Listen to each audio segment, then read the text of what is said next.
Di saat publik masih sibuk membahas pelatih baru, diam-diam timnas Indonesia sedang merancang senjata rahasia yang disebut-sebut sebagai formasi paling mematikan di ajang FIFA Series 2026.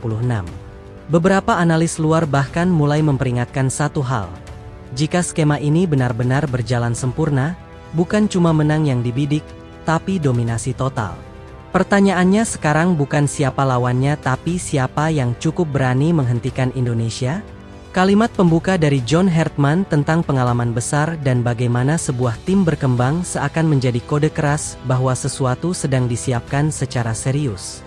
Bukan sekadar turnamen uji coba biasa, tetapi momentum perubahan.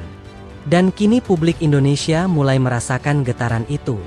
Di balik sorotan pelatih baru, ada cetak biru besar yang perlahan mulai terbaca.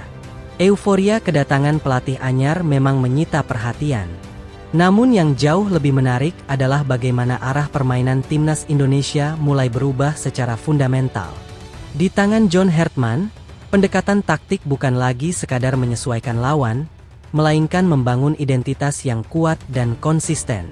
Ajang FIFA Series 2026 di Jakarta pada Maret 2026 bukan hanya soal menjadi tuan rumah. Ini adalah panggung pembuktian.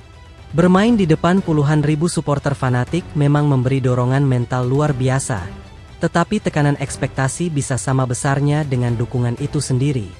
Hartman memahami betul bagaimana atmosfer turnamen internasional bisa mengangkat atau justru menjatuhkan tim. Ia pernah membawa Kanada tampil mengejutkan di Piala Dunia. Pengalaman itu menjadi modal besar. Ia tahu kapan harus menekan, kapan harus menahan, dan kapan mengubah ritme pertandingan.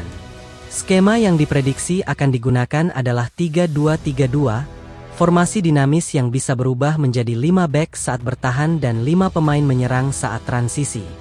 Fleksibilitas inilah yang membuatnya berbahaya. Lawan akan kesulitan membaca bentuk asli permainan Indonesia karena struktur bisa berubah dalam hitungan detik. Skema ini sebenarnya bukan hal asing bagi publik. Era Shin Tae-yong pernah mempopulerkan 3 bek sejajar yang membuat Indonesia lebih solid dan berani membangun serangan dari bawah. Kini, fondasi itu tidak dibuang, melainkan dikembangkan ke level yang lebih agresif. Di bawah Mistar, pilihan utama diprediksi jatuh kepada Martin Paes. Jam terbangnya bersama tim nasional membuatnya lebih siap secara mental. Ia tenang dalam membaca arah bola dan berani mengambil keputusan cepat saat ditekan. Nama Emil Audero memang punya reputasi besar di Eropa. Namun dalam laga pembuka yang penuh tekanan, kestabilan dan adaptasi seringkali lebih penting daripada nama besar. Hartman kemungkinan memilih kestabilan sebagai prioritas awal. Di jantung pertahanan, trio Jay Idzes, Rizky Ridho, dan Justin Hubner menjadi fondasi utama. Kombinasi kepemimpinan, ketenangan distribusi bola, dan agresivitas duel udara menjadikan lini belakang Indonesia jauh lebih kokoh dibanding beberapa tahun lalu. Idzes dikenal sebagai organizer lini belakang. Ridho punya kemampuan membangun serangan dari kaki ke kaki. Sementara Hubner tak ragu melakukan tackle keras demi memutus serangan lawan. 3 karakter ini saling melengkapi. Di sisi sayap, kehadiran Kelvin Verdong dan Kevin Dix menjadi senjata mematikan. Mereka bukan hanya bertahan, tetapi aktif menyerang. Kecepatan dan kemampuan crossing membuat sisi lapangan menjadi jalur eksplosif. Wingback dalam skema ini adalah kunci. Jika mereka disiplin turun saat bertahan dan cepat naik saat menyerang, Indonesia bisa mendominasi lebar lapangan. Namun jika stamina drop, ruang kosong di belakang bisa menjadi celah fatal. Di lini tengah, peran penghubung akan diemban Joey Pelupesi, Nathan Choyaon, dan Ivar Jenner. Kombinasi ini menghadirkan keseimbangan antara pressing, distribusi, dan kontrol tempo. Pelupesi berfungsi sebagai jangkar yang memotong aliran bola lawan. Nathan punya visi dan fleksibilitas posisi. Jenner membawa energi dan agresivitas dalam perebutan bola kedua. Trio ini harus disiplin karena kehilangan bola di tengah bisa berujung serangan balik cepat. Sebagai opsi tambahan, Ricky Kambuaya tetap menjadi kartu penting. Energi dan keberaniannya menusuk pertahanan bisa menjadi pembeda ketika permainan mulai stagnan. Di lini depan, duet Marcelino Ferdinand dan Rafael Struijk diprediksi menjadi motor serangan. Marcelino dengan kreativitas dan naluri golnya mampu membuka ruang di antara lini. Struijk punya pergerakan tanpa bola yang cerdas. Ketika dua pemain ini klik, pertahanan lawan akan terpaksa terus bergerak. Kombinasi umpan pendek cepat dan penetrasi langsung ke kotak penalti menjadi pola yang sulit dibaca. Laga pembuka menghadapi Saint Kitts and Nevis memang membuat banyak prediksi optimistis bermunculan. Namun sepak bola tidak berjalan di atas kertas. Tim dari kawasan Amerika dikenal cepat dan direct dalam menyerang. Satu bola panjang saja bisa menguji koordinasi lini belakang Indonesia. Apalagi jika Indonesia terlalu agresif menekan dan kehilangan keseimbangan. Bermain di kandang membuat Indonesia hampir pasti mengambil inisiatif sejak menit pertama.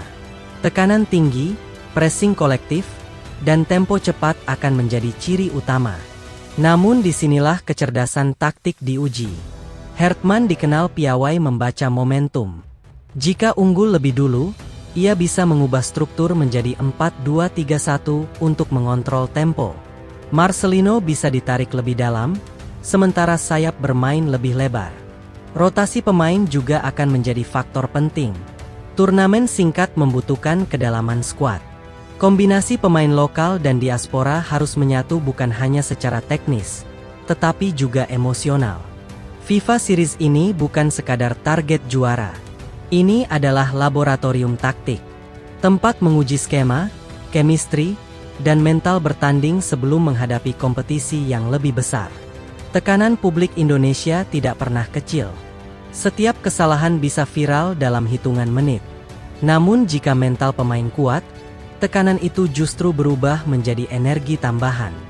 Dengan materi pemain yang kini merumput di Eropa, standar permainan otomatis meningkat. Intensitas latihan, disiplin taktik, dan pemahaman sistem menjadi lebih matang. Namun formasi 3-2-3-2 tetap memiliki risiko. Transisi negatif harus cepat. Koordinasi antar lini tak boleh terputus. Komunikasi antar bek menjadi krusial saat menghadapi serangan balik. Jika semua elemen berjalan sesuai rencana, Indonesia bisa tampil dominan.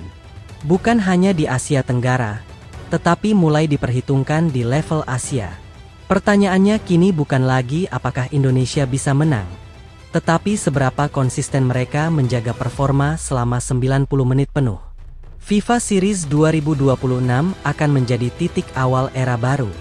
Era di mana Indonesia tidak lagi sekadar peserta, melainkan penantang serius.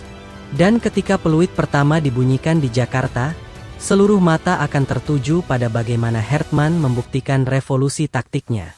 Apakah skema ini akan menjadi senjata pamungkas atau justru membuka celah berbahaya? Semua akan terjawab di lapangan. Satu hal yang pasti, timnas Indonesia kini tampil dengan wajah berbeda. Lebih matang, lebih percaya diri, dan jauh lebih siap menghadapi tantangan level internasional. Kini semuanya kembali pada eksekusi.